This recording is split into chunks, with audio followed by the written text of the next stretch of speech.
பல்லாவரம் தொகுதி மக்களின் குறைகளை எளிதாக பதிவு செய்யும் வகையில் புதிய ஸ்கேனர் வசதியை அறிமுகப்படுத்தியுள்ளதாக சட்டமன்ற உறுப்பினர் காமாட்சி ஜெயகிருஷ்ணன் செய்தியாளர்களிடம் தெரிவித்தார். அவர் கூறுகையில், பொதுமக்கள் நேரில் வந்து மனு அளிக்க வேண்டிய அவசியமின்றி வேலைக்கு செல்லும் மக்கள் கூட எளிதில் தங்களது கோரிக்கைகள் மற்றும் குறைகளை பதிவு செய்யும் வகையில் இந்த ஸ்கேனர் வசதி தொடங்கப்பட்டுள்ளதாக தெரிவித்தார். இந்த திட்டம் தொடங்கி 2 முதல் 3 நாட்களே ஆன நிலையில் இதுவரை 200-க்கும் மேற்பட்ட கோரிக்கைகள் வந்துள்ளதாக கூறினார். மேலும் அந்த ஸ்கேனரை திறந்தவுடன் கோரிக்கை மனு படிவம் வரும் என்றும் அதில் பொதுமக்கள் தங்களது குறைகளை பதிவு செய்யலாம் என்றும் தெரிவித்தார். பெறப்படும் கோரிக்கைகள் 1 வாரம் முதல் 15 நாட்களுக்குள் சரிபார்த்து நடவடிக்கை எடுக்கப்படும் என்றும் கூறினார். தொடர்ந்து சாலை உள்ளிட்ட அடிப்படை வசதிகள் தொடர்பான பணிகளை ஆய்வு செய்து அந்தந்த துறை சார்ந்த அமைச்சர்களிடம் எடுத்துச் சென்று நடவடிக்கை பெறும் பணிகளில் ஈடுபட்டு வருவதாகவும் சட்டமன்ற உறுப்பினர் காமாட்சி ஜெயகிருஷ்ணன் தெரிவித்தார். பல்லாவர சட்டமன்ற உறுப்பினர் காமாட்சி ஜெயகிருஷ்ணன் பேசுறேன். நாங்க தொகுதி டெவலப்மெண்ட்டுக்காக மக்கள் குறை தீர்த்து எல்லாரும் நேர்ல வந்து கொடுக்கணும் அப்படின்றவங்க இல்லாம வேலைக்கு போறவங்களுக்கு எல்லாம் ஈஸியா இருக்கிறதுக்காக ஒரு ஸ்கேனர் லான்ச் பண்ணியிருக்கோம். பார்த்துக்கோங்க. இதன் மூலியமா இது லான்ச் பண்ணி 2-3 நாள் தான் ஆகுது. அதுக்குள்ள எங்களுக்கு ஒரு 200 கிரீவன்சஸ் வந்திருக்கு. அதை ஓபன் பண்ணீங்கன்னா கிரீவன்ஸ் ஃபார்ம் வரும். இதன் மூலியமா மக்கள் குறைகளை சொல்லலாம். இதுல வந்திருக்க குறைகள் பாத்தீங்கன்னா 1 வாரம் 15 நாட்களுக்குள்ள நாங்க சரி பண்ணிடுவோம். மேஜரா இருக்கக்கூடிய இஷ்யூஸ் ரோடு, கழிவுநீர் கால்வாய், அந்த மாதிரி நிறைய வந்திருக்கு. ரோட்ஸுக்கெல்லாம் கொஞ்சம் நாட்கள் ஆகும் சரி பண்றதுக்கு. இது மட்டும் இல்லாம அதை பிரிச்சுட்டு அதுல பண்ணுவோம். இந்த மாதிரி குப்பைகளா இருக்குது, இந்த மாதிரி கால்வாய். நேற்று ஒரு கிரீன் பெட்டிஷன் வந்தது. நான் இங்க உட்கார்ந்தப்ப பொழிச்சலூர் கிராமத்துல இந்த மாதிரி இருக்கு அப்படின்னு சொன்னாங்க. இதற்கான தீர்வு இப்ப அங்க போயிட்டு இருக்கு. கிளீன் பண்ணி அந்த எந்தெந்த இடத்துல கார்பேஜ் பின் இல்லையோ அந்த இடத்துல கார்பேஜ் பின் வச்சு, அப்படி இல்லைன்னா அந்த வண்டி வச்சு அது எடுக்கிறதுக்கான சரியான திட்டங்களை நாங்க பண்ணியிருக்கோம். இது மட்டும் இல்லாம நீங்க சொன்ன மாதிரி நீங்க கேட்டீங்க ரோட்ஸ் எப்படி பண்ண போறீங்க அப்படின்னு சொல்லிட்டு. இப்பதான் ஆட்சி அமைஞ்சிருக்கு, உங்க எல்லாருக்கும் தெரியும். ரோட்ஸ் எங்கெங்க சரிவர இல்லையோ அதெல்லாம் ஆய்வு எடுத்து எங்களுக்கான அந்தந்த மினிஸ்ட்ரி டிபார்ட்மெண்ட்ல கொண்டு போய் கொடுக்கறதுக்கான லெட்டர்ஸ் வேலைகள்லாம் பண்ணிட்டு இருக்கோம். ஆய்வு எடுத்து பண்ணிட்டு இருக்கோம். கூடிய சீக்கிரம் எங்களோட மெயினா எங்களோட டார்கெட் பாத்தீங்கன்னா கார்பேஜ் எடுத்துடணும், கிளியர் பண்ணிடணும். இன்னும் 6 மாசத்துக்குள்ள மான்சூன் வரத்துக்குள்ள மழை நீர் வடிகால் சிஸ்டம் எல்லா இடத்துலயும் செயல்படுத்திடணும். மழை நீர் தேக்கம் என்ற பிரச்சனை இல்லாம இருக்கணும் இந்த இடத்துல அப்படின்றதான் என்னோட மெயின் போக்கஸா இருக்கு. அதை தான் நாங்க அதை நோக்கி பயணம் பண்ணிட்டு இருக்கோம்.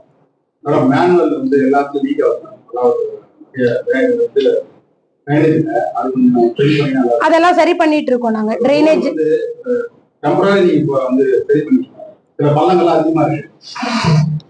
அதெல்லாம் நாங்க பண்ணிட்டு, இது டெம்பரவரியா இல்ல, நம்ம பண்றதே கிளியரா பண்ணிடலாம் அப்படின்ற ஒரு விஷயம் இருக்கும்.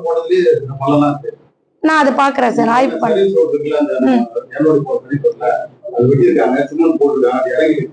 சரி, அதை நான் பாக்குறேன், ஆய்வு பண்றேன்.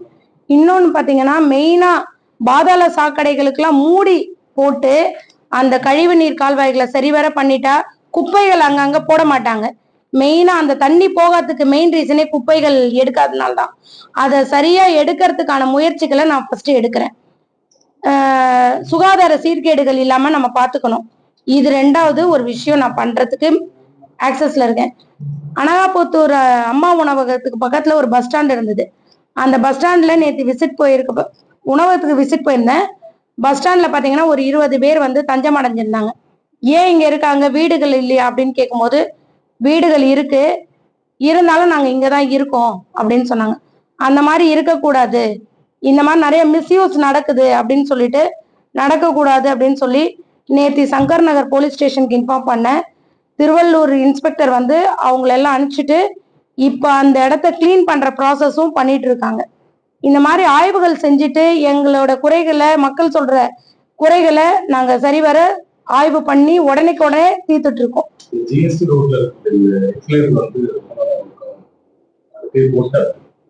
ஆயிரக்கணக்கான மக்கள் பயன்படுத்துறாங்க. அது எப்படி சரி பண்ணுவீங்க? நான் முன்னாடியே சொன்ன மாதிரிதான் சார், நாங்க கொஞ்சம் ஆய்வு எடுத்துட்டு அதுக்கான டைம் வந்த உடனே நாங்க பண்றோம். ஒரு 6 மாசம் ஆகும் எல்லாமே பண்றதுக்கு. திருமலை ஏரி வந்து அதுக்கான கோரிக்கையும் எங்களுக்கு வந்திருக்கு. இல்ல, நான் நேற்று நைட்டு தான் எனக்கு இந்த வந்திருக்கு. அதை நான் வந்து நாளைக்கு இல்ல இன்னைக்கு விசிட் பண்ணிட்டு, இந்த விஷயம் தானே இது வந்திருக்கு, இதுக்கான திட்டங்கள் சரியா ஆயிடுச்சுன்னு சொன்னாங்க. அதை பண்றதுக்கான ப்ராசஸ நான் ரெடி பண்றேன்.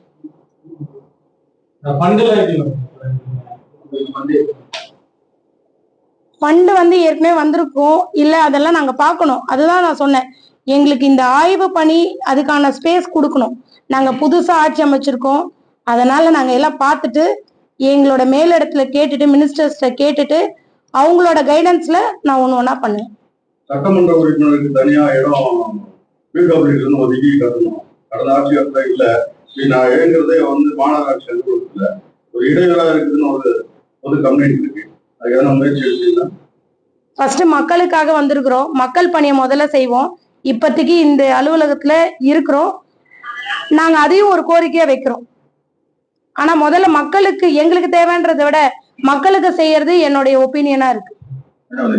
வந்து ரொம்ப இடம் இருக்கு, ஒரு நாள் உள்ள போனா வெளியே வர முடியாது. நீங்க ஒரு நாள் போய் பாருங்க. அது வேற அங்க தாலுகா இது பண்ணாங்க, அங்க இருக்குல்ல அது அங்க ரெடி பண்ணாங்க இடம். ஆனா என்னன்னா இங்க வந்து நிறைய பேர் அந்த வக்கீல்கள் இங்கே நாங்க ஆபீஸ் வாங்கிட்டதால அது போக முடியாம கொஞ்சம் அதை நான் பாக்குறேன். இல்ல மேடம், அப்ப வந்து எவ்வளவு நாள் பிரச்சனை ஆயிடுச்சு. சரி, நான் ஃபண்ட் அதுதான் நான் இன்னைக்கு கேட்டிருக்கிறேன், எது எதுக்கு ஃபண்ட் அலாட் ஆயிருக்கு, என்னெல்லாம் உட்கார வைக்கணும்னாங்க. அங்க போய் பாருங்க, உட்காரவே கூட இடம் இல்ல, நிக்கவே உள்ள ஒருத்தர் போனா ஒருத்தர் வர முடியாது. நான் பாக்குறேன். அது நான் இல்லன்னா பரவாயில்ல, இடம் தாலுகாவுக்கு இருக்குது, ரெடி பண்ணாங்க, நிறைய இருக்கு. ஆனா அது வந்து மாற்றத்தை செயல்படுத்த முடியும். இல்ல, அதெல்லாம் நான் பார்த்துட்டு அந்த என்னென்ன ஃபண்ட் இருக்கு அப்படின்னு சொல்லிட்டு கமிஷனரு அந்தந்த மினிஸ்ட்ரிக்கு நம்ம இன்ஃபார்ம் பண்ணி நம்ம கட்டுறதுக்கான முயற்சிகளை பண்ணுவோம். நான் பண்ணிடுறேன் சார். அதே மாதிரி ஸ்கூல்ஸ்ல இருந்து வந்து சொன்னாங்க, எங்களுக்கு அசினாபுரம் ஸ்கூல்ல இருந்து வந்து சொன்னாங்க, எங்களுக்கு ஃபண்ட் அலாட் ஆயிருக்கு, பில்டிங் இல்ல அப்படின்னு சொன்னாங்க. அதுக்கான விஷயமும் நான் பார்த்து பண்ணி தரேன்னு சொல்லிடுறேன். ஸ்கூல் ஆரம்பிக்கிறதுக்கு முன்னாடி நீங்க போனீங்கன்னா சின்ன சின்ன பிரச்சனைகள், அந்த தாலி பிரச்சனை, தண்ணி பிரச்சனை, அதெல்லாம் கூட நான் பண்ணி தரேன். இங்க இருக்கிற பார்க்ஸ் எல்லாமும் நான் விசிட் பண்ணிட்டு, அங்க இருக்கிற ரெஸ்ட் ரூம்ஸ் எல்லாம் சரியா இல்ல, அதெல்லாம் யூஸ் பண்ற மாதிரி நான் பண்ணி தரேன்னு சொல்லியிருக்கேன். கண்டிப்பா பண்றேன்.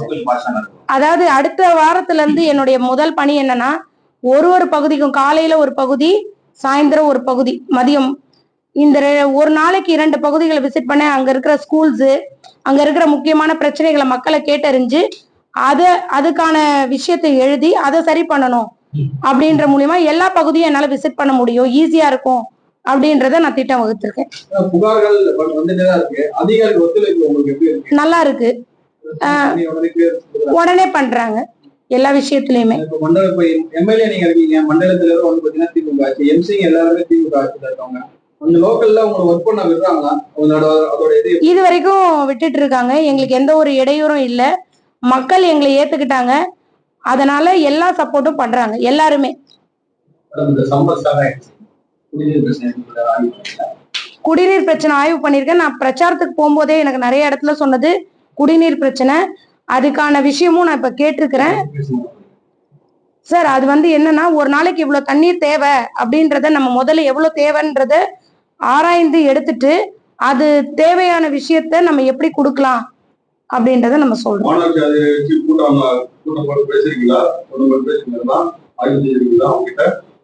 அவங்க ஆபீசர்ஸ் எல்லாம் மீட் பண்ணிட்டேன், இன்னும் அலுவலர்கள் எல்லாரையும் பார்க்கல. நான் சொல்றேன் சார், மெயினா இருக்கிற ஆபீசர்ஸ் எல்லாம் பார்த்துட்டேன் நான். கொடுங்க. என்னாச்சு? அப்படியே கொடுங்க.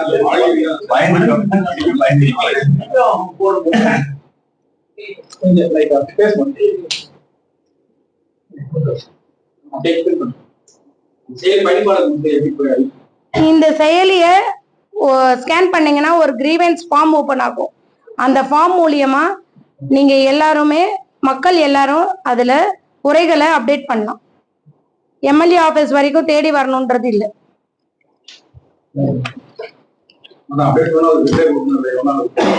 நாங்க அதான் சொன்னேனே, ஏற்கனவே சொன்னேனே, ஒரு வாரத்துல குடுக்குறேன் அப்படின்னு சொல்லிட்டு சரி பண்ணியே கொடுத்துருவோம் முடிஞ்ச பிரச்சனைகள்லாம்.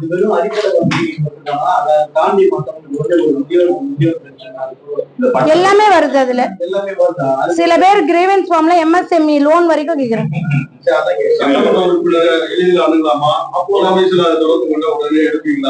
எளிதில் அணுகலாம். நான் இங்க ஆபீஸ்ல மேக்சிமம் நான் இருக்கிற காலையில இருந்து சாயந்தரம் வரைக்கும் இருக்கிறேன்.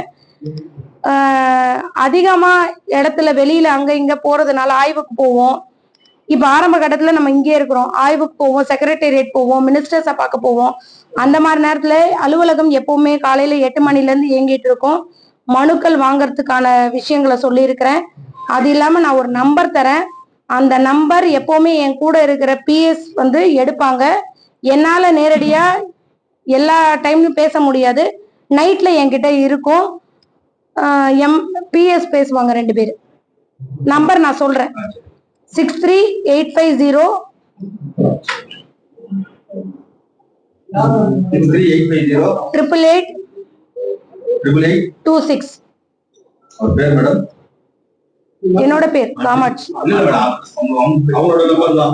இது என்னோட நம்பர் தான்.